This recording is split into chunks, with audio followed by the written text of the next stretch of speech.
দিয়েছি কন্যা পেয়েছি বন্যা। তার নজর ছিল বেনজিরের দিকে, তার নজর ছিল সালমান রহমানের দিকে, তার নজর ছিল বাংলাদেশের লুটেরা ব্যবসায়ীদের দিকে। 21 দিনের মাথায় আপনার 15 বছরের জঞ্জাল মুক্ত করা সম্ভব নয়। প্রিয় বন্ধুগণ, জনগণের কাছে গত 16 বছরের ইতিহাস নতুন করে তুলে ধরার কোনো সময় এখন নাই। আমার সামনে যারা দাঁড়িয়ে আছে, কত নিগৃহ হয়েছেন, কত নিগৃহীত হয়েছেন, কত মামলার আসামি হয়েছেন, কত টিয়ার গ্যাসের সেল চোখে লাগিয়েছেন, কতভাবে নির্যাতিত অত্যাচারিত হয়েছেন, তার প্রমাণ শত শত আছে। যে ব্যক্তিটি বাংলাদেশে 16 বছর বিনা ভোটে রাজত্ব কায়েম করে গেছে, যে ব্যক্তিটি বাংলাদেশের স্বাধীনতার সপক্ষের লোক দাবি করে বাংলাদেশকে চিরতরে পঙ্গু করার জন্য আজকে যেখানে উনি আশ্রয় নিয়েছেন, সেই হিন্দুস্তান ভারতের আগ্রাসনকে সমর্থন করে বাংলাদেশের গণতন্ত্রকে তছনছ করে দিয়েছে। বাংলাদেশের স্বাধীনতার ঘোষক শহীদ প্রেসিডেন্ট জিয়াউর রহমানকে অপমান করে কথা বলেছেন।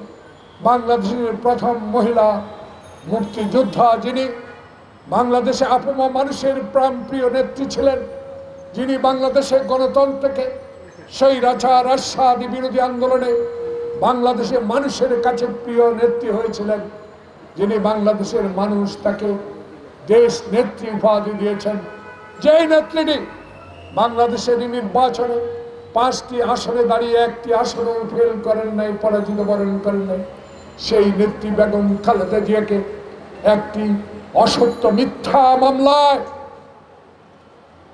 সাজা দিয়ে তাকে মৃত্যুর পথে ঠেলে দিয়েছেন। প্রিয় ভাইয়েরা, যে নেত্রী আজকে চিকিৎসার সামান্যটুকু সুযোগ শেখ হাসিনা থেকে পায় নাই। প্রিয় ভাইয়েরা, যে নেত্রী আজকে বাংলাদেশের মানুষের জন্য বলেছিল, মঈনী আহমদ সরকারের সময় যখন শেখ হাসিনা উছিলা করে চোখের চিকিৎসার নামে বিদেশ চলে গেলেন, তখন 2 নেত্রীকে মাইনাস করার জন্য 111 মির্জাফর সরকার, মঈন ফখরুদ্দিন সরকার যখন বেগম জিয়াকে বিদেশে পাঠানোর চক্রান্ত করেছিল, তখন দেশ নেত্রী বলেছিলেন, বিদেশে আমার কোনো প্রভু নাই, বিদেশে আমার কোনো বাসা নেই, বাড়ি নেই, এদেশের মানুষ, এদেশের মাটি, যেই নেতা বাংলাদেশের স্বাধীনতা ঘোষণা করেছে, শহীদ প্রেসিডেন্ট জিয়াউর রহমানের,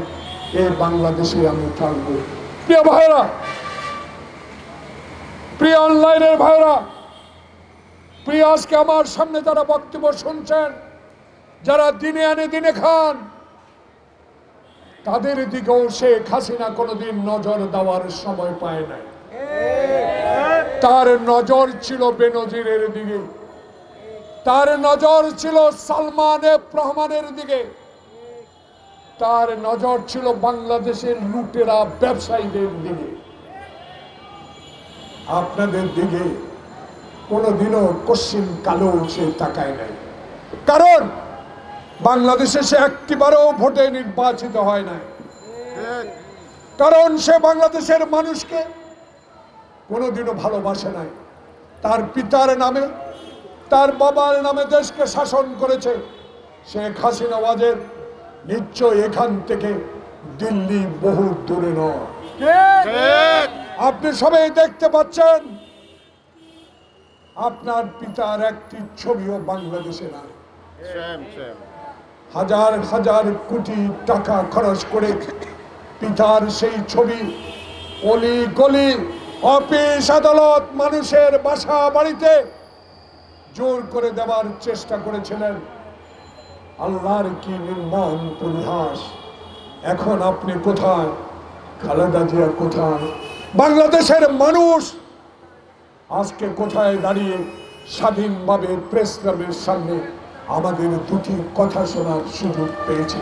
একটি মাত্র কারণ, আপনার অহংকার, আপনার অগণতান্ত্রিক কাজ, আপনার হাজার হাজার কোটি টাকা বাংলাদেশে চুরি করে বিদেশে পাচার, আপনার অহংকার, পিতাকে আপনি বাংলাদেশে চিরজীবনের জন্য বসিয়ে দিবেন, আপনার দলকে চিরজীবনের জন্য এখানে বসিয়ে দিবেন।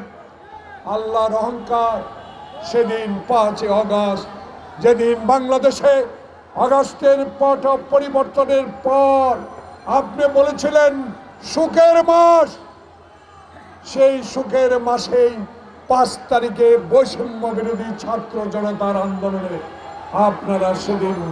আপনি সেদিন বিদায় নিতে বাধ্য হয়েছিলেন। প্রিয় ভাইরা, আজকে তার এই আত্মা, তার এই প্রেতাত্মা আবার বাংলাদেশে নতুন করে ষড়যন্ত্রের চেষ্টা করতে পারে। প্রিয় সাংবাদিক বন্ধুগণ, গতকালকে কি ঘটলো? 5 তারিখ আর 26 তারিখ, 21 দিনের মাথায় আপনার 15 বছরের জঞ্জাল মুক্ত করা সম্ভব নয়।